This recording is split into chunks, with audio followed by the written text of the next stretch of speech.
trajetória histórica, né? Tanto histórica como igreja cristã. Isso merecia mais tempo de caminhada no ritmo que nós pudéssemos ficar um pouquinho mais nos pontos que merecem destaque na nossa história, mas ao longo de quase 2000 anos de história, se a gente for parar muito nos pontos intermediários, a gente não vai chegar na rua Ibitinga no século XXI. E a intenção é esta. Então vejam que nós, domingo passado, semana passada, nós aqui já estamos um pouquinho, praticamente, nos 2 primeiros séculos. Todos vocês estavam domingo passado aqui? A Thelma não, Maurício não. Não estavam. Os 2 irmãos não. Não, também. Ah, também não. Pois é, então. Estamos começando. Começando hoje, né? Então, não sei se vamos começar de novo. Senão a gente realmente vai acabar não chegando nunca. O senhor vai dar 3 aulas? O século passa rapidinho. O século passa rapidinho. Aqui passa, né? 20 séculos assim, 50 minutos, dá para calcular a velocidade, né? Vamos ver o que vai fazer. Mas nós saímos, no ano passado, saímos do contexto do Novo Testamento, assim, no sentido mesmo de ver os primeiros anos da história cristã. E lembrando, então, que o livro histórico do Novo Testamento que mais informações nos dá, qual é? Qual é o livro histórico que mais informações nos dá da igreja cristã nos dias do Novo Testamento? Atos, né? Atos dos Apóstolos. O livro de Atos ele pode ser combinado com as epístolas paulinas, sobretudo. As epístolas têm também uma relação assim, de origem, onde ela foi escrita, quando foi escrita, para quem foi escrita.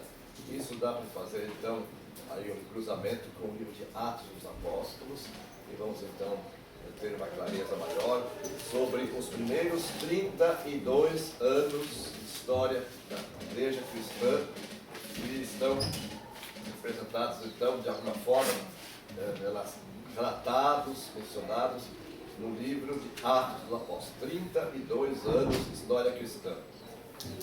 Admitindo que a igreja cristã tenha começado no dia de Pentecostes, que também significa a descida do Espírito Santo e a celebração da festa judaica tradicional, uma das 3 grandes festas, essa data teria sido então por volta de abril do ano 30. E o Novo Testamento então nos leva mais para frente um pouquinho. O livro de Atos se encerra no capítulo 28, sem palavra amém, dando até a entender que ele continuaria a ser escrito.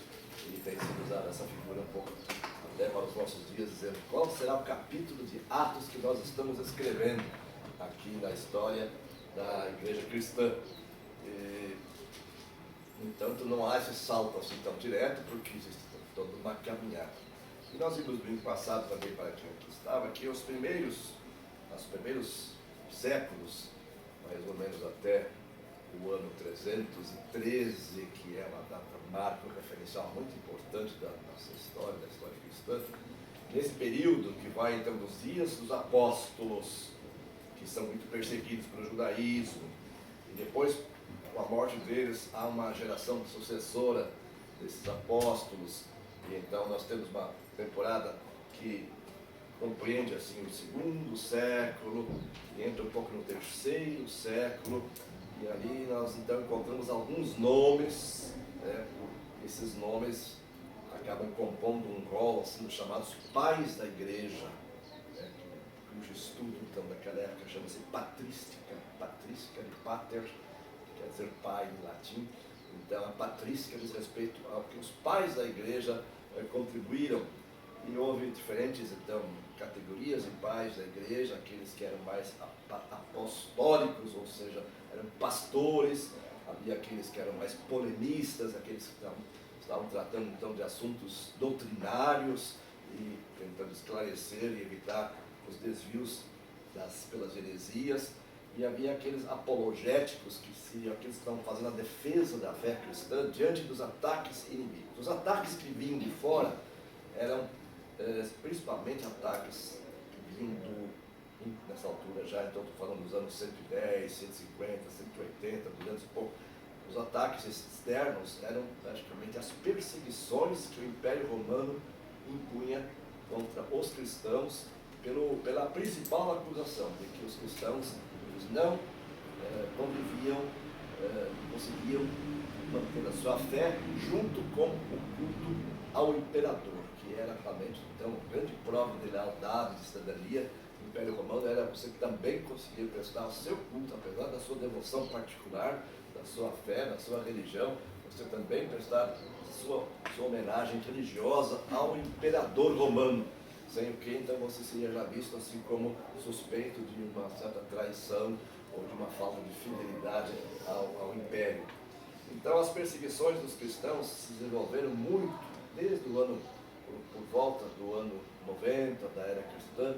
Elas foram se intensificando, e havia ondas de perseguições mais intensas, mais fracas, mais suaves, e tudo isso então caminhou até um certo ponto, no ano 313, como eu disse, quando foi assinado lá um decreto, um edito, uma lei que liberou então os cristãos das perseguições. Isso foi um ato muito marcante na história, assinado por Constantino, imperador romano, que nesta altura então já tinha tido algumas experiências pessoais, embora não haja assim a prova de que ele tenha se convertido no sentido mesmo do novo nascimento, mas ele realmente acabou então aliviando a igreja, os cristãos das perseguições, e aí mudou todo o cenário, porque virou o jogo. Então os cristãos passaram a ser prestigiados com apoios oficiais, com verbas para a construção de templos, com pagamento para sustentar os seus ministros, e passou a ser quase um sinal de prestígio ser cristão. Isso aparentemente foi assim uma coisa, digamos, que favoreceu o cristianismo, mas só aparentemente, porque na medida que o cristianismo passou a ser quase um sinal de status político, social, ele também relaxou na sua pureza doutrinária e nas exigências éticas que os cristãos vinham observando durante os tempos da perseguição. Então, a história assim praticamente nos dá um período de 2 séculos de intensas perseguições, e apesar então das perseguições, a igreja não diminuiu, mas ela se passou por um processo mesmo até de purificação. Então, ser cristão era difícil no tempo das perseguições. Então, só ficavam mesmo na fé aqueles que tinham uma convicção muito grande, estavam dispostos a pagar até com a sua própria vida a sua fidelidade a Jesus Cristo, à doutrina cristã e aos pressupostos do Evangelho. Então, há uma frase famosa que diz assim: o sangue dos mártires era a semente da igreja, ou seja, morriam, mas aquilo era uma semente para novas gerações e novas conversões. Na medida que a igreja foi aliviada das perseguições, começaram a entrar costumes pagãos, e houve então o próprio imperador se colocou como chefe da igreja, embora não tivesse largado a sua própria devoção, então onde ele já era um pontífice, se usava até essa expressão, na sua tradição pagã, ele também se colocou no lado cristão, e praticamente o Estado assumiu a igreja. Ainda não se tornou o cristianismo uma religião oficial do império. Isso aconteceu depois, com um outro imperador chamado Teodósio, no ano 380, no mesmo 4º século, e tornou o cristianismo a religião oficial do Império Romano. Ele virou o jogo, né? Virou o jogo, e então mais ainda começaram a haver até perseguições dos não cristãos, e então os não cristãos se sentiram ameaçados, começaram a se converter em massa, né? Para ficarem, nos ir bem com a religião oficial.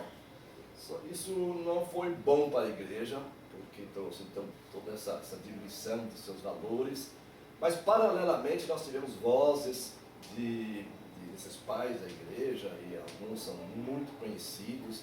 Eu vou mencionar, por exemplo, Agostinho, né? Santo Agostinho de Hipona, bispo de Hipona. Ele viveu entre o ano 340 e 410, e ele foi assim um dos questões mais salientes daquela época. Ele praticamente encerra o tempo da patrística, dos pais da igreja, mas havia outros Orígenes, por exemplo, Clemente de Alexandria, Clemente de Roma, eram também homens dessa estirpe de lideranças. Já falamos, inclusive, de Inácio de Antioquia, Justino Marte, e há uma série, talvez uns 20 nomes assim bem salientes, de pessoas que durante esses séculos de perseguição e depois com o início da igreja cristã já mais oficializada, eles foram vozes, pessoas que colocaram, assim, digamos, com muito destaque a clareza da doutrina cristã e destrincharam, de certa forma, também as questões doutrinárias, que não estavam muito bem, talvez, ainda assimiladas, a questão da trindade, que era uma questão muito complicada, até hoje ela é uma questão complexa. A questão, por exemplo, que surgiu como uma heresia, que foi então discutida num concílio ecumênico. Nós tivemos no Novo Testamento, em Atos, capítulo 15, o primeiro concílio de Jerusalém, concílio ecumênico, quando lá foi discutida a questão que se os cristãos, que as pessoas que vinham do paganismo se convertiam à fé cristã, elas precisavam obedecer aos ritos judaicos, as regras, vamos dizer, que o judaísmo mantinha vivas. E isso foi discutido e a conclusão foi que não era preciso cumprir os ritos judaicos, apenas abstenção em relação à vida moral e ao sangue que não deveria ser então ingerido.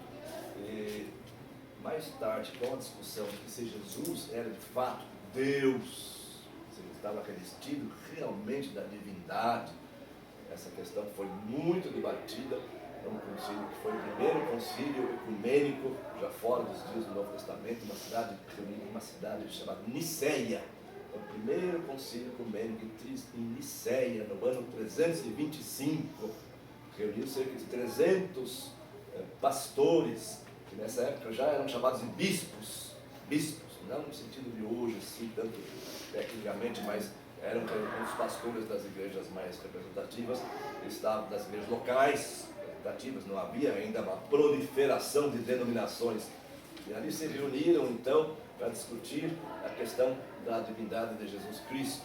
E o ramo perdedor, a ala perdedora, que é considerado como arianismo, ainda hoje é defendida pelos testemunhos de Jeová, que são arianos nessa questão, porque eles não reconhecem que Jesus seja Deus, eles reconhecem que Jesus é a primeira criação de Deus, é o primogênito da criação, mas não é criador. E isso para nós faz uma diferença muito grande para a fé cristã. E esse tema foi discutido no Concílio de Niceia, que foi presidido pelo imperador Constantino. Imagina que coisa mais absurda, o imperador presidindo um concílio de pastores, discutindo uma questão teológica, né, como esta. Mais tarde houve outros concílios, 379, depois 451, um concílio muito importante, Calcedônia, que discutiu muito a questão da natureza de Jesus, porque Jesus é a única pessoa, o único ser que nele conviviam duas naturezas, a natureza divina, né? Então 100% divino na sua divindade, totalmente, perfeitamente divino, mas perfeitamente humano também na sua humanidade. Essa questão estava muito discutida lá e alguns defendiam muito a humanidade de Jesus, outros defendiam mais a sua divindade. Isso dividiu inclusive as escolas teológicas, que tinham diferentes sedes. Então Alexandria defendia muito a divindade de Jesus, já em Antioquia se defendia muito a humanidade de Jesus. Isso teve que ser então pactuado num concílio. Então a época dos concílios ecumênicos, ela foi mais ou menos desde 325 até 590, 570 e pouco, 580, aliás, teve até o último dos 7 concílios foi em 787, quando foi então o concílio de Niceia II, quando se discutiu ali a questão das imagens, se elas podiam ser realmente utilizadas nos ambientes dos cultos e tal. Então, grandes questões foram discutidas nos concílios. Só que a esta altura dos acontecimentos, o que já se tinha então como cenário? Nessa altura, o Império Romano já estava assim, bastante fragmentado pela presença dos dos povos bárbaros, as nações vizinhas que não estavam aculturadas segundo a tradição greco-romana, e algumas dessas nações, dessas tribos, dessas etnias, até tinham já assimilado um pouco ao cristianismo anteriormente pela ação missionária da Igreja de Roma, que era a igreja maior, a igreja em sede do Império, na sede do Império, e outras nações vinham com seus cultos pagãos, suas tradições muito estranhas, e no ano 410, depois 430, depois 440, esses anos, portanto, já no final da vida de Agostinho, Roma já tinha sido invadida, saqueada por povos bárbaros, e então a grandeza de Roma, do ponto de vista político, estava já bastante comprometida, até porque, a esta altura dos acontecimentos, o imperador Constantino, que foi assim um gênio político também, já havia criado a cidade de Constantinopla, muito mais ao oriente, e Roma então tinha praticamente duas sedes. Era um único império, o Império Romano, mas havia a ala oriental e a ala ocidental, e o oriental tinha sede então em Constantinopla, uma cidade que Constantino estabeleceu lá como a sua sede do governo, e, como assim dizendo, agora cessa tudo o que diz respeito à tradição pagã de Roma, vamos construir agora uma nova capital, agora sobre os auspícios da fé cristã. E Constantinopla, então, é o mesmo lugar que no passado era a cidade de Bizâncio, daí vem assim a tradição bizantina diz respeito a Constantinopla, que hoje é a cidade de Istambul, que fica bem na fronteirinha assim, entre o continente europeu e o continente asiático, hoje ligado por uma ponte pêncil, e tudo isso é Turquia. E, então, nesse lugar se estabeleceu a sede do Império Romano Oriental, que prosperou, que assim, realmente teve bastante avanços, e que não foi atacada tão diretamente quanto Roma pelos povos bárbaros que circulavam na Europa. E então, na medida que Roma perdeu sua força política, e Istambul, então Constantinopla, ganhou certa força política, a igreja também de Roma ficou numa situação assim um pouco de dilema, ou seja, o imperador já estava, no caso dos povos bárbaros, já estava inclusive preso, tinha sido praticamente eliminado já pelos povos bárbaros, e o papado resistiu. Nessa altura já tinha papa começou realmente a ser reconhecido como tal por volta do ano 500 da era cristã. Até então não se falava nem em papa, se falava na tradição da igreja de Roma como aquela que era a igreja que tinha realmente tido uma sucessão de pastores e bispos a partir do apóstolo Pedro, que não se admitia, e era a igreja mais rica, mais próspera, era a igreja que tinha evangelizado muitas outras cidades e povos.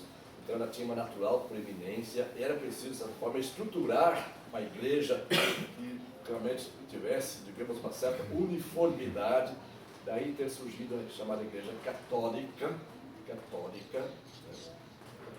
quer dizer universal, mas também quer dizer assim, segundo o todo, ou seja, uma igreja que tivesse então uma certa representatividade, com base não só na questão geográfica de muitas igrejas que a considerassem como, dizer, proeminente, mas também na questão do cânon, que é a organização dos livros do Novo Testamento, que algumas heresias estavam fazendo exclusões de textos do Novo Testamento, e a Igreja Católica então dizia, não, nós estamos aqui com o nosso feixe, aqui o nosso documento das escrituras cristãs constituído de 27 livros, e esta é a nossa referência. O credo apostólico é a nossa declaração de fé mais sucinta e afirmativa, e nós temos aqui uma estrutura que reconhece a proeminência da igreja romana. Isso dava então uma certa força para que se evitasse também fragmentação por causa das heresias que se multiplicavam. De maneira que... Dá licença. Nós temos uma aula específica sobre cânon. Tá? Nós tivemos um material lá no Moodle, lá tem todos esses tópicos sobre cânon, tá bom? Isso. Vejam lá também. Da cano de água, não, cano e cano quer dizer régua, medida, é uma coisa que é normativo, que é aquilo que é o padrão. E, queridos irmãos, então, essa questão dos papas começa a aparecer na medida que o imperador de Roma praticamente desaparece. É preciso uma liderança, é preciso então compensar a ausência do imperador por meio então de quê? Por meio da importância, da ascensão,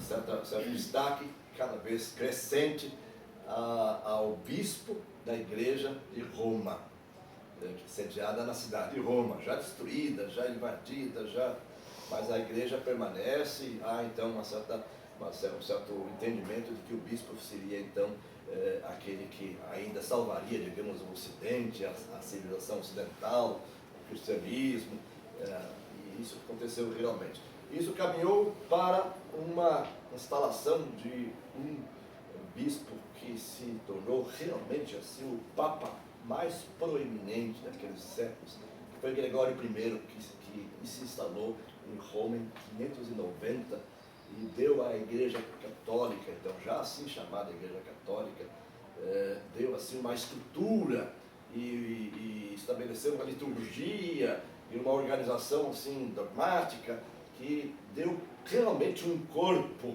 uma estrutura, um formato forte para o catolicismo em Roma. O Papa, então já chamado Papa Gregório I, que foi empossado em 590, estamos já no VI século. Né?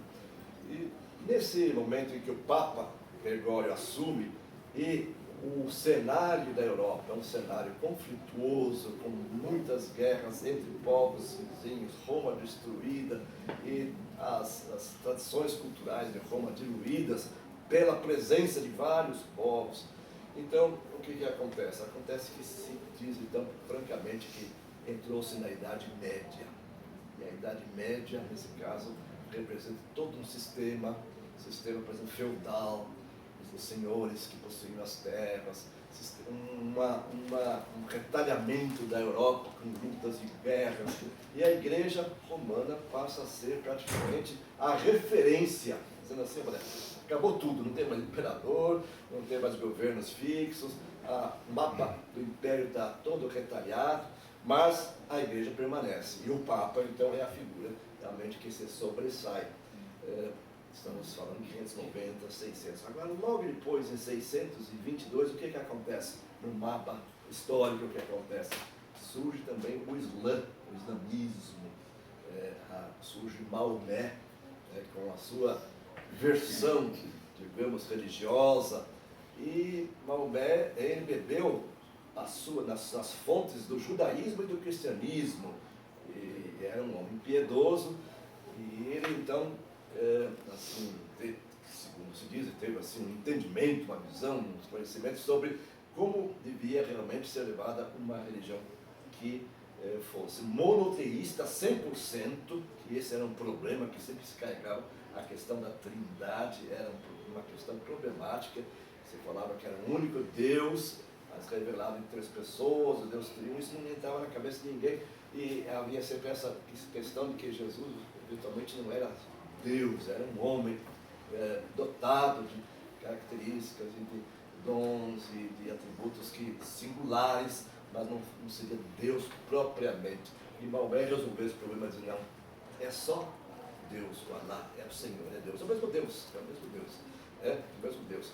E aquilo começou a soar como uma doutrina simples, sem esses mistérios complexos de divindade, de naturezas múltiplas e outras questões assim que para o cristianismo são essenciais, mas para uma compreensão assim não esclarecida pelo Espírito Santo, isso era muito complexo de ser assimilado. E havia nesse tempo também, infelizmente, na Igreja Católica, na Igreja Cristã, até o momento, naquela época era uma coisa só, havia também assim ainda muita superficialidade, muito interesse político, os povos brigando entre si. E houve, por exemplo, lá uma conquista lá de um rei chamado Clovis I, 529, em que ele conquistou territórios na atual França, e a esposa era cristã, então ele fez um jogo assim, achando é um bom negócio que eu faça como Constantino, ou seja, eu me declare cristão e ponha todo mundo a ser cristão, porque eu teria a fidelidade dessa nação. E ele então fez converter na marra todo aquele povo chamado os francos, né, de onde vem a França. E dos seus descendentes de Clovis aparece, por volta do ano, pouco antes do ano 800, uma figura monumental, Carlos Magno, que vocês devem ter ouvido falar também. E Carlos Magno também se declara cristão, embora fosse um terror, né? Em termos de crueldade e tudo, mas era um homem relativamente esclarecido, e abriu escolas e promoveu assim a difusão da fé cristã. E ele foi coroado, então, pelo Papa, coroado imperador um novo imperador, como que restabelecendo então o império, o Sacro Império Romano Germânico. Nasceu com Carlos Magno e no momento ainda não era esse nome, depois um descendente dele no século seguinte realmente ganhou esse título. Esse título existiu até 1806, os imperadores Sacro Império, do Sacro Império Romano, dos quais a gente ouve falar muito no tempo da Reforma e tal, como por exemplo Carlos V, Filipe II e tal. Então, a complicação da Europa faz com que a igreja, ao mesmo tempo, ela vá se ampliando no seu número, mas perdendo qualidade. A época da Idade Média é uma época basicamente assim de muita ignorância, pouca alfabetização. E o que acontece? Aqueles que não estavam satisfeitos com a sociedade da época, com aquela opulência, ao mesmo tempo contrastando com a miséria, eles se retiravam para os mosteiros. Então surge a instituição também do monaquismo, que representa todo um sistema de abadias e de mosteiros, onde as pessoas então se faziam seus votos para ficar lá tempo integral, morando naquele lugar e produzindo algum tipo de trabalho, seja ele fosse ele também de cópia, por exemplo, das escrituras que eram copiadas à mão, ou de alguma produção de hortas ou produtos que pudessem servir à população vizinha. E aí se espalha pela Europa uma quantidade grande de mosteiros, que são também os lugares que preservam a cultura que ainda vinha sendo, de certa forma, uma herança que vinha dos gregos, dos romanos, e que depois de todas as guerras já ficou diluída, e os mosteiros então construíram bibliotecas, e as bibliotecas foram então o espaço de preservação desses elementos da cultura e da religião cristã, um pouco já complicada nessa altura, porque tinha perdido muitas características originais do Novo Testamento e tinha incorporado umas tantas outras, né, que foram se acumulando, como por exemplo a veneração aos santos, como por exemplo a adoração a Maria, e coisas que não são originais, mas foram acumuladas pela tradição. E isso ganhou, assim, digamos, um auge quase de estrutura, vamos dizer, religiosa, frágil, mas ao mesmo tempo dominando o mundo, nos anos 1100, 1200, com alguns papas muito poderosos, perante os quais os próprios imperadores e as autoridades, vamos dizer, seculares se rendiam, prestavam sua veneração e sua fidelidade. E foi então praticamente um momento em que a igreja se tornou dona do mundo, porque tudo acontecia sob então a supervisão da igreja, desde o nascimento que tinha que ser registrada, desde então o casamento, as mortes, os cemitérios, o exercício dos sacramentos de uma forma assim bastante comercial. E realmente a igreja na Idade Média é uma igreja descaracterizada. Tão descaracterizada que no meio do caminho já a ala oriental lá de Constantinopla, que sempre teve a sua postura um pouco mais conservadora, inclusive com relação à representação de imagens, ela nunca entendeu razoável se fazer esculturas, mas no máximo pinturas. A arte bizantina é plana, ela é apenas bidimensional, e Aconteceu então que no ano 1054 houve formalmente a ruptura do bloco cristão, que era um só até então, e surgiu aqui a Igreja Oriental, a Igreja Ortodoxa, com sede em Constantinopla. Aí os patriarcas de Constantinopla estavam lá perto do imperador então romano oriental. E então surgiu praticamente então a primeira fratura do grande conjunto cristão, que até então era unificado no meio do Papa, mas que a essa altura já não era mais unificado, porque criou-se um outro centro de poder em Istambul, em Constantinopla, depois com outros centros, inclusive subindo depois para o que hoje é a Rússia, e descendo também aqui para as regiões aqui mais mediterrâneas. E nós tínhamos então já, nessa altura dos acontecimentos, um complexo mais difícil de ser administrado, porque o islamismo rompeu e conquistou mediante guerra. Os irmãos sabem que o Islã tem assim, uma proposta muito belicosa, né, de conquistar pela força, pela arma, pela força da espada, as guerras santas e tal, o jihad e tal. E isso aconteceu em boa parte do norte da África e parte oriental da região dos desertos da Arábia e na Mesopotâmia. O Islã tomou conta daquilo num século que volta para trás um pouquinho, então entre 622 e 732, já boa parte do mundo, o antigo Império Romano, tinha sido dominado pelo Islã. Com a divisão, então, a Igreja Ortodoxa, que se estabelece a partir do ano 1054, na verdade já havia uma separação assim, em potencial, mas ela foi oficializada, né, aquele confronto entre lideranças.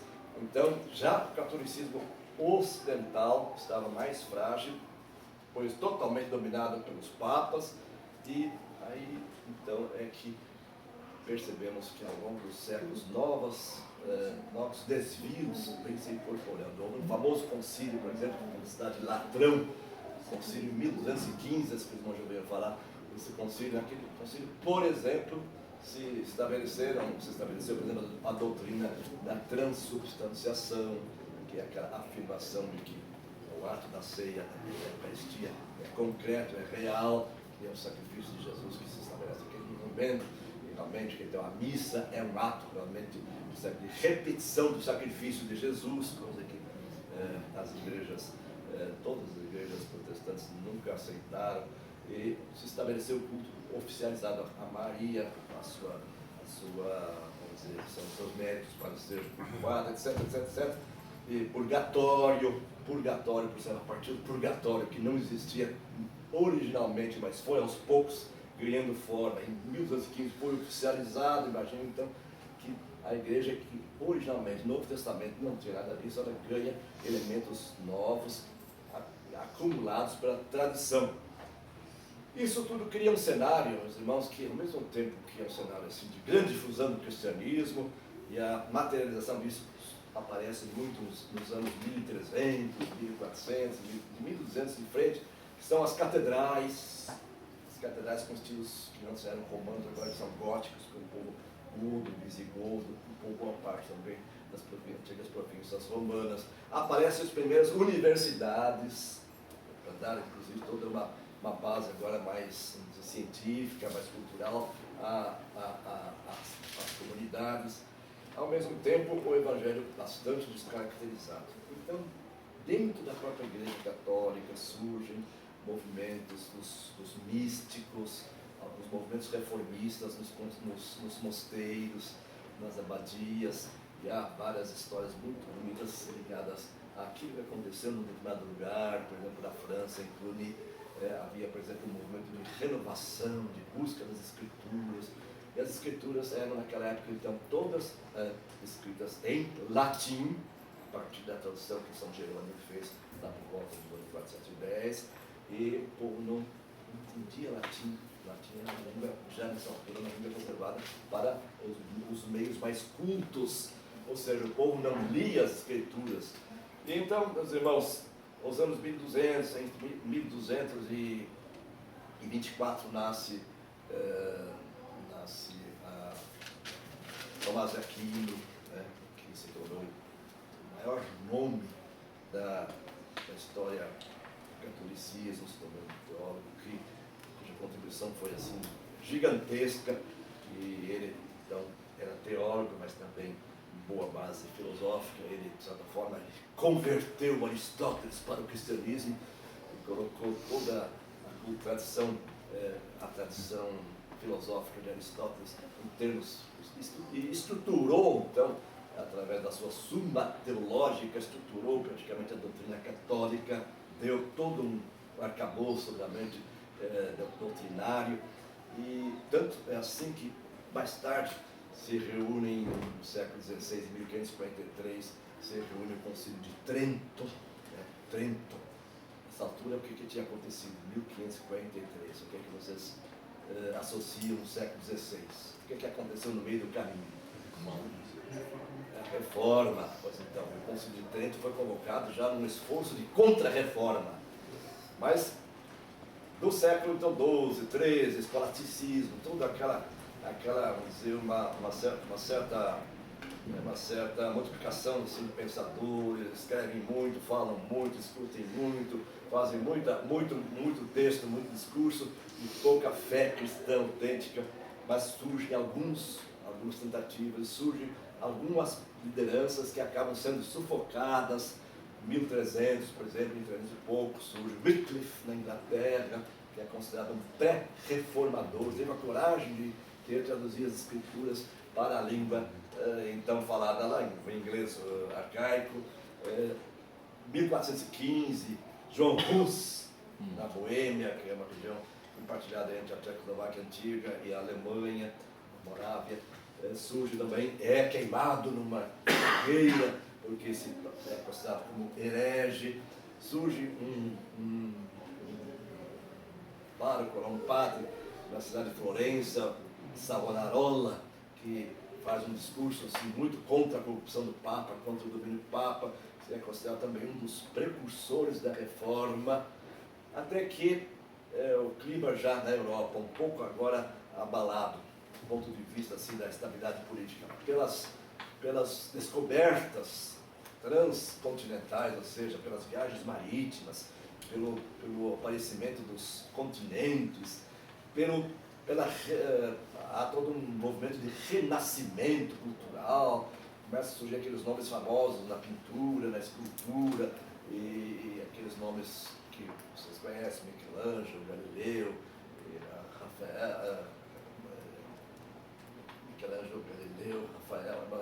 Leonardo da Vinci, e todos. Então começa a haver realmente uma espécie de uma renovação de ares. E essa renovação de ares, ela contesta um pouco o domínio do Papa, e começa a haver então surgimento inclusive de inquietações, pequenas cidades começam a se caracterizar como estados, como governos, e é nesse clima então que ocorre a reforma religiosa. Hoje estamos em 2017 e estamos aqui celebrando 500 anos de Martinho Lutero, 31 de outubro, quando ele teve a coragem de afixar lá na porta da capela do castelo de Wittenberg, na Alemanha, uma série de afirmações em que que vão chamar das 95 teses, em que ele contesta, colocava em dúvida crenças daquela época em que estavam assim realmente ridicularizando praticamente a fé cristã. Por exemplo, o comércio descarado das indulgências, que era assim uma espécie de uma negociação a respeito dos créditos dos santos e de Jesus, aqueles créditos excedentes que podiam ser transferidos para quem tivesse débitos num banco administrado pelo Papa. E isso então foi bastante crítico para que se houvesse realmente então uma contestação, um movimento dizendo, não, basta, chega, vamos mudar tudo isso. É uma história à parte, a história da reforma. É Martinho Lutero na Alemanha, é Ulrich Zwinglio na Suíça vizinha, depois aparece João Calvino, que é francês, mas se estabelece na cidade de Genebra, entre eles outros pensadores, Melanchthon, Guilherme Farel, que é pastor, John Knox na Escócia. Então começa a se difundir, como se fosse realmente assim um incêndio que começa a se alastrar, e então a tendência é assim. Existe então a predisposição de romper com aquilo tudo, E Lutero nunca declarou que havia de sair da igreja, mas seu ensino era tão claro em oposição à igreja que ele foi excomungado. Ele foi realmente, inclusive, ia ser morto, mas conseguiu, pela uma estratégia que Deus lá instruiu lá um aliado dele. Ele sumiu como se tivesse sido raptado, passou anos escondido num castelo, enquanto traduzia a Bíblia para o alemão. Então, uma história cheia de capítulos muito interessantes, mas é nesse contexto então que surge o protestantismo. E o protestantismo mais de tradição luterana, ele continua com esse nome protestante, tal, até porque o nome protestante surgiu de um debate lá em 1529, numa certa reunião, e então um grupo se retirou lá protestando pela desigualdade do critério, que eles achavam que eles passaram a ser chamados os protestantes, né, porque eles protestaram claramente. Mas, meus irmãos, como é que nós chegamos até aqui? É porque Deus, né, tinha um caminho traçado. E então, por exemplo, Calvino, teólogo, pensador, estabeleceu lá todos os seus pressupostos que não só atingem a igreja, a doutrina, a teologia, mas atinge praticamente o mundo, o modo de ver as coisas, na hora que ele diz que não existe fronteira entre sagrado e profano, e que é possível, então, nós encararmos tudo como um desafio para nós contribuir para a glória de Deus, e que segunda-feira é tão consagrado quanto domingo, e que o nosso tempo não pode ser dividido, não deve ser dividido, enfim, que o homem foi criado para a glória de Deus, e de que todos os nossos atos estão subordinados à soberania divina, a história está sob comando do Senhor, o Senhor soberano da história, os governos, enfim. Então foi realmente um aprofundamento da reforma, e ela acabou migrando para o Reino Unido, a Grã-Bretanha, e ali ela recebeu uns componentes do puritanismo que estava já disseminado na igreja anglicana, porque também o rei Henrique VIII, mais ou menos em 1534, também ele havia declarado o seu rompimento com Roma, mas não doutrinariamente tão profundo. O rompimento era mais uma questão de jurisdição, de deixar de reconhecer o domínio do Papa naquele território da Inglaterra. Mas a igreja anglicana passou, então, é uma igreja reformada, né, relativamente reformada, mas ela recebeu então a contribuição de um movimento mais de aprofundamento, chamados puritanos, e os puritanos então inicialmente passaram a ser realmente, ter participação no governo, especialmente no governo chamado de Revolução, de Oliver Cromwell. Isto depois evoluiu para uma oposição que o reinado opôs, apresentou, vamos dizer, desqualificando esse predomínio protestante reformado, e é quando então saem da Inglaterra os peregrinos que vêm para a América do Norte, né? Quando nós falamos que nós somos herdeiros da reforma, na realidade nós recebemos uma reforma, vamos dizer, repaginada, com as contribuições do puritanismo na Inglaterra. Tanto é que nós temos como símbolo de fé o que nós temos? A Confissão de Fé de Westminster, 1648, mais ou menos. 1648, 1649, 1600, nessa época, 1650. E essa confissão é, na verdade, uma síntese doutrinária que foi construída, então, por pessoas convertidas, sempre crentes, calvinistas no seu fundamento doutrinário, ou seja, reformados calvinistas, com muita influência do puritanismo, e sai, então, digamos, uma estrutura que é transportada depois pelos pioneiros para os Estados Unidos, onde as igrejas reformadas se multiplicam, igrejas congregacionais, igrejas presbiterianas que tiveram a sua origem na Escócia, com John Knox, e que também foram transportados, digamos, para os Estados Unidos. Os nossos pioneiros aqui, eles são quase todos procedentes de onde? Dos Estados Unidos, onde eles se formaram seminários reformados, seminários protestantes de influência calvinista, calvinismo como um entendimento teológico reformado, de uma visão mais globalizante, enquanto que outras denominações se multiplicaram pela Europa com outras influências, a influência do pietismo, que também foi um movimento dentro do cristianismo, assim, no sentido de uma vida cristã mais autêntica, mais comprometida com Deus. Depois o movimento missionário, né? Missionário que se expande a partir do começo, finzinho do século XVIII, começo do século XIX, as missões que se esparramam pelo mundo, né? Os missionários quase todos saem naquela primeira leva, saem todos da Europa, da Inglaterra, da Alemanha, alguns da Holanda. Os protestantes e os católicos já nessa altura estão super estruturados com os jesuítas, né, que nascem do século XVI, quase contemporâneos à Reforma.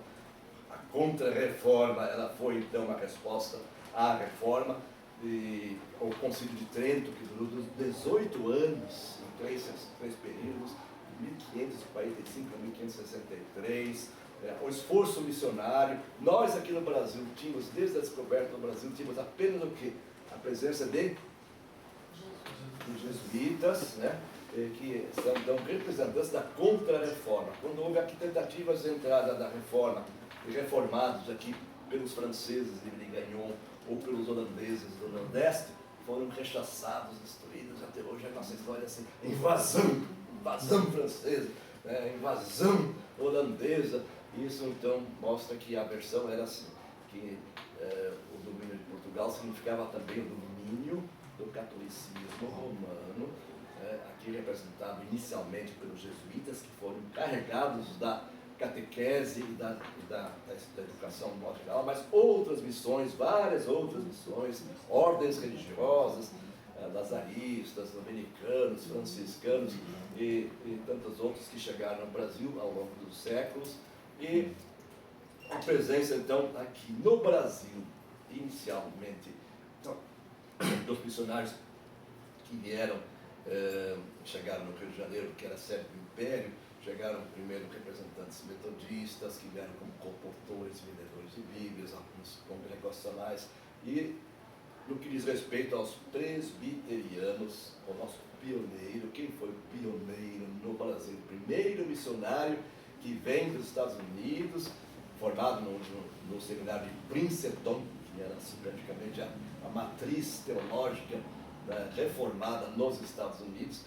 Lembrando que os Estados Unidos tinha se desenvolvido já muito nessa época, as grandes universidades, como por exemplo Harvard e Yale, né, universidades que se tornaram famosas, até hoje são as maiores universidades mais importantes, às vezes todas elas foram fundadas pelos reformados, por pastores, por presbíteros, né. Elas depois perderam um pouco esse aspecto confessional por conta do chamado secularismo, que invadiu toda a Europa, todos os Estados Unidos, com a expansão do iluminismo e depois do liberalismo teológico, que foram grandes movimentos assim, de praticamente desqualificação da Bíblia, desqualificação da fé cristã. Então, no tempo papado era só a igreja. No século XIX, XVIII, XIX, então a oposição assim à fé se tornou muito forte. Tanto que a Europa hoje praticamente é um continente pagão, não cristão, e nós recebemos a nossa tradição aqui mais presbiteriana via Estados Unidos, via então pioneiros que vieram da Inglaterra e tinham então consigo o calvinismo na sua versão puritana, e nós somos então herdeiros dessa tradição que chega então fisicamente no Brasil por meio dos missionários pioneiros, que são de quando? Quando que chegou o primeiro missionário presbiteriano no Brasil? Quando? 12 de agosto de 1859. O reverendo Simonton, né? Simonton é um pioneiro, se escreve Simonton. Nessa altura tinha já aqui no Brasil alguns congregacionais, Roberto Calley, por exemplo, que era um médico inglês, mas tinha morado na ilha da Madeira, tinha sido perseguido lá, veio para o Brasil. E essa época, então, quando chegam aqui na segunda metade do século XIX, já encontram aqui um ambiente um pouco mais aliviado, porque estávamos no Segundo Império, já com Dom Pedro II, uma influência muito grande de maçons, de liberais, depois do positivismo, todos os movimentos assim, anticatolicismo. Os jesuítas tinham passado por uma tribulação muito grande, porque tinham sido expulsos de Portugal, das colônias por Marquês de Pombal, em 1759, depois eles conseguiram se reabilitar na história. A partir de 1814 eles foram então reconsiderados até pelo Vaticano, e entraram outra vez então em ação, mas tinham passado por uma má temporada na segunda metade do século XVIII. Inclusive no Brasil, eles foram expulsos também aqui, uma situação assim que o governo de Portugal de repente descobriu que a força do jesuitismo era tão grande que competia com a autoridade do trono de Portugal. Então houve essa posição assim meio de renovação, modernidade de Portugal, se refletiu aqui. Mas os nossos missionários chegaram então em 1859 primeiro. Depois o reverendo Simonton veio o Blackford, e vieram o Schneider, depois vieram o Chamberlain, e todos eles são da geração dos pioneiros, ou seja, aqueles que chegaram no Brasil. Vejam, vocês chegam aqui por volta de 1860, 360 anos depois de Pedro Álvares Cabral, ou seja, nós ficamos esses 3 séculos e meio aqui sob a influência da Contra-Reforma. E isso nos atrasou, inclusive, bastante nosso estágio cultural, nosso grau de civilização ficou bastante, digamos, atrasado por conta dessa versão assim, anti-protestante, que o protestantismo sempre foi associado a progresso, desenvolvimento, a uma visão mais otimista da vida, do mundo, e tudo sempre para a glória de Deus, tudo como uma vocação que nós somos então imbuídos, investidos.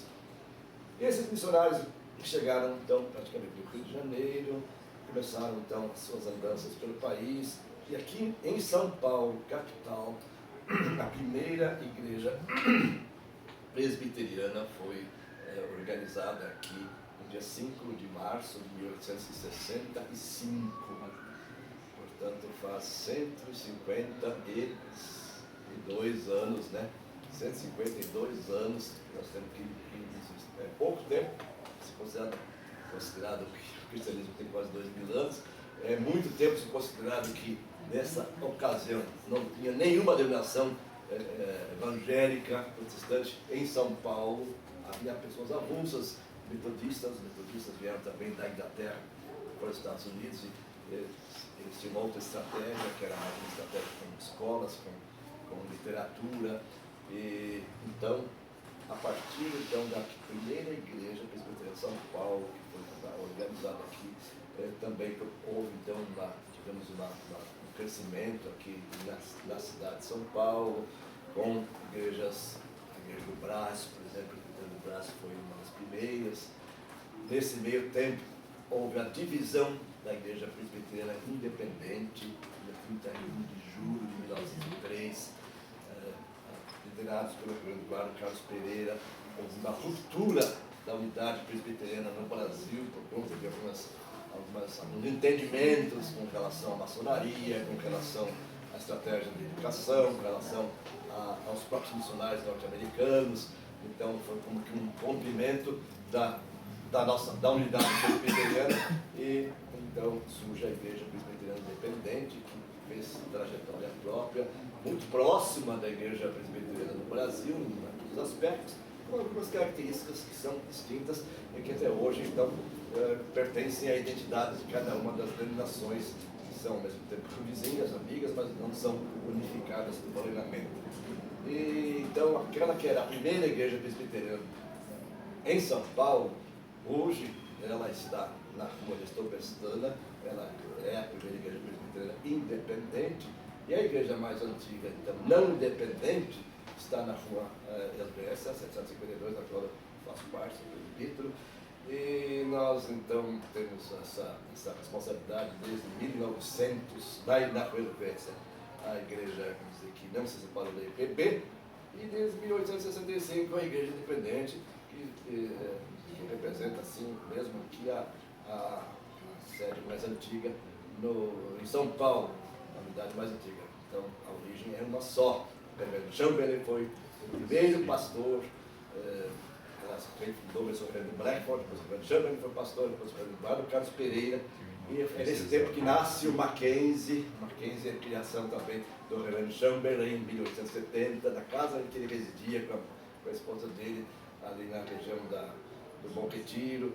Então, toda uma história paralela com Mackenzie, que inclusive entrou nas questões da separação da Igreja Independente, e da Igreja Unida. Então, houve, assim, vamos dizer, a criação de congregações que se tornaram igrejas locais. A Igreja do Brás é a mãe da Igreja da Moca, né, por conta do espalhamento das congregações. Esta igreja já tem mais de 50 anos, e ela é, na realidade, então, se a gente voltar para trás, ela passa pela Igreja do Brás, a Igreja Unida, a primeira Igreja de São Paulo, que por sua vez então se reporta aos missionários pioneiros, a primeira geração dos pioneiros, e que por sua vez se reporta aos Estados Unidos, onde havia duas organizações, a Norte dos Estados Unidos e o Sul dos Estados Unidos, e isso por sua vez nos remete lá no século XVII, remete à Inglaterra, onde a fé cristã reformada na versão presbiteriana, nas versões presbiteriana e congregacional, que são duas estruturas muito parecidas, porém tem como diferença a questão do governo da igreja, se por meio do conselho, se por meio da congregação, mesmo da assembleia. E então essas são praticamente as nossas linhas que nos remetem então à reforma do século XVI, e a reforma, por sua vez, se coloca como o maior evento religioso ao longo dos 2000 anos da Igreja Cristã.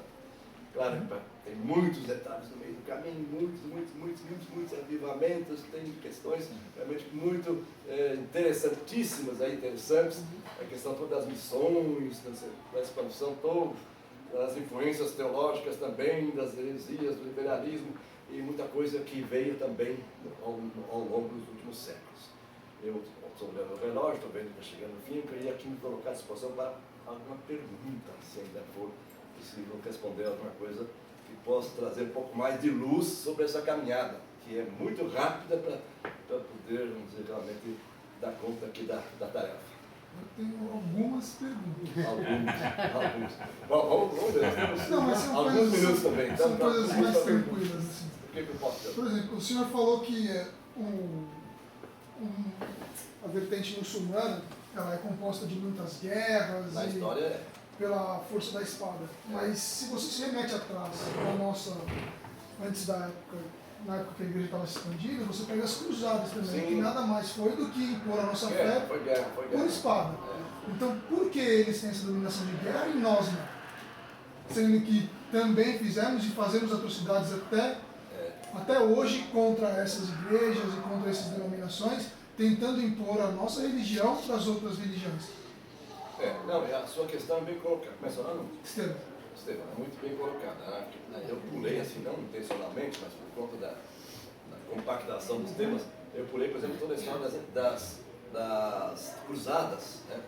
O que eram as cruzadas? Movimentos inicialmente colocados pelo Papa, depois por outros governantes locais, que eram assim, grandes marchas, grandes expedições, assim, de natureza mesmo guerreira, né? Para conquistar as chamadas Terras Santas, aquela região da Palestina, especialmente Jerusalém, o Sepulcro, tal. Esse era o pretexto, na verdade, era um movimento de conquista territorial, né, e toda uma promoção comercial, de abertura de portos e tal. E são páginas muito tristes da história cristã, porque esqueceu-se realmente que o Evangelho é uma mensagem de boas novas de paz, né? E isso que foi proclamado pelos anjos no Natal essa mensagem de paz, né?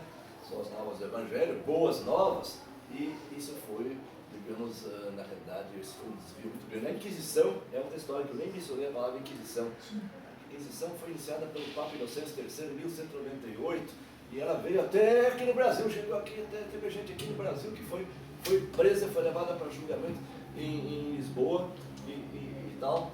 E é uma coisa vergonhosa, triste e horripilante, perseguição aos judeus, perseguição aos protestantes, perseguição aos mouros, aos muçulmanos, milhares de pessoas que foram mortas em fogueiras, que foram sacrificadas, foram torturadas, que perderam seus bens, era também um lance econômico de angariar propriedades, porque a primeira medida era confisco de bens, ou seja, tudo que você tinha de patrimônio, tudo que você tinha de família, tudo que ficava incorporado à igreja ou ao Estado.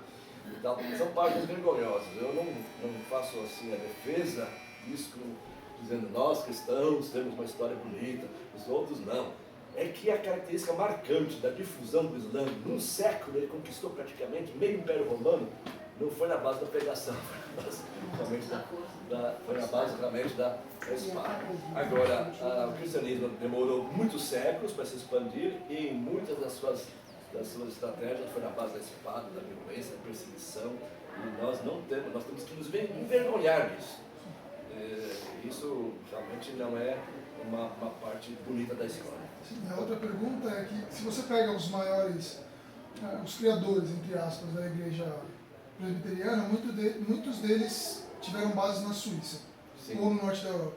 Como que você explica hoje a Suíça sendo um país totalmente ateu e não crente? Sendo que os maiores criadores da nossa fé hoje tiveram sua base lá, moraram lá e praticamente pregaram lá e difundiram a religião. Esse é um fenômeno não só da Suíça, como da Alemanha, da Inglaterra, da Suécia. São países que se secularizaram, se tornaram ateus, se tornaram agnósticos, ou seja, não creem em nada, são materialistas. Isso veio com um processo histórico, que infelizmente também atinge parte dos Estados Unidos, e eu não quero ser profeta mal aqui, mas vai chegar ao Brasil também essa tendência de que as pessoas não creem mais em nada. Por causa, eu diria, por vários fatores. Primeiro, da prosperidade material. As pessoas, enquanto estão tão próximas, próximas, ricas, elas não sentem necessidade de Deus. Segundo, por conta assim, de uma acomodação, uma perda de visão, uma falta de conversão genuína. Terceiro, porque muitos exemplos, mesmo das lideranças cristãs, foram maus exemplos. O cristianismo, assim, mesmo a fé reformada, se enrolou lá com questões teológicas, ficou brigando entre si, as denominações ficaram mesmo, perderam o foco missionário, a visão realmente, vamos dizer, a visão que é uma visão soteriológica, ou seja, a missão da igreja é salgar a terra, iluminar a terra, é proclamar a salvação, as boas novas. Isso se perdeu muito. A igreja ficou assim uma igreja secular, já no sentido da pregação monótona, do abandono da Bíblia, da descrença, os teólogos perdendo fé, desacreditando a Bíblia, botando a Bíblia sob crítica, dizendo isso aí tudo foi construído, foi elaborado, não tem nada de autêntico, não se pode falar em inspiração, mas imagina inspiração, Espírito Santo ditando o que você vai escrever na Bíblia, tudo isso aqui foi uma construção. Tá, começa então a minar as bases, e então a Europa não se pode mais considerar como uma Europa cristã, e a Suíça é um caso típico. Né? Bela a Suíça, o Ulrich Zwingli em Zurique, há pouco tempo atrás, aqui nós vimos lá a igreja que pregava lá.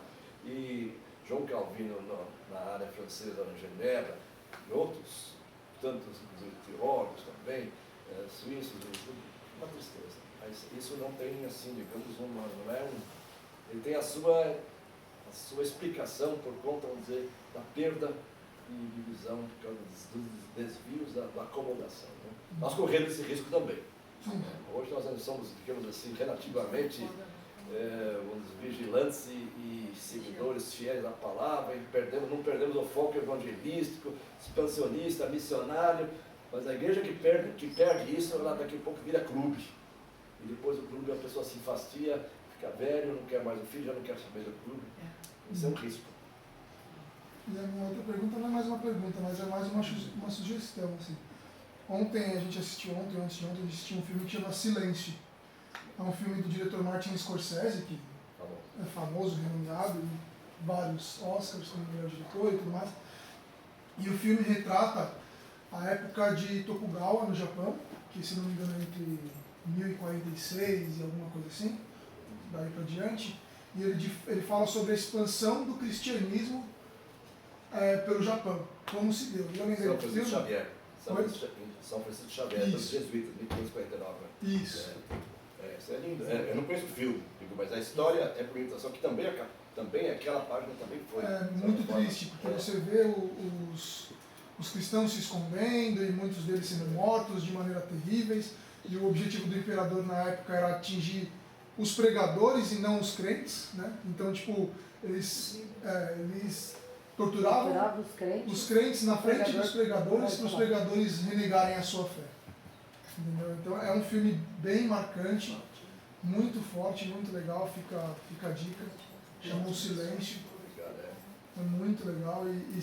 Eu lembrei quando você falou que o sangue dos mártires é a semente da Semente da igreja. igreja. Essa frase ela foi usada especialmente por Tertuliano, que era um advogado, defensor, inclusive praticamente é quem mais trabalhou com a formulação da doutrina da Trindade.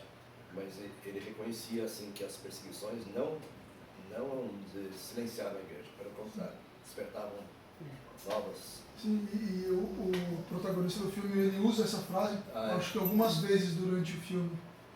E aí eu lembrei, falei, nossa, é a mesma frase do filme. O silêncio é o que eu ver esse filme. Então muito bom, chamou O Silêncio. Queridos, eu acho que o tempo acabou, né? Então eu fico muito grato aqui pela atenção, pelo carinho de vocês.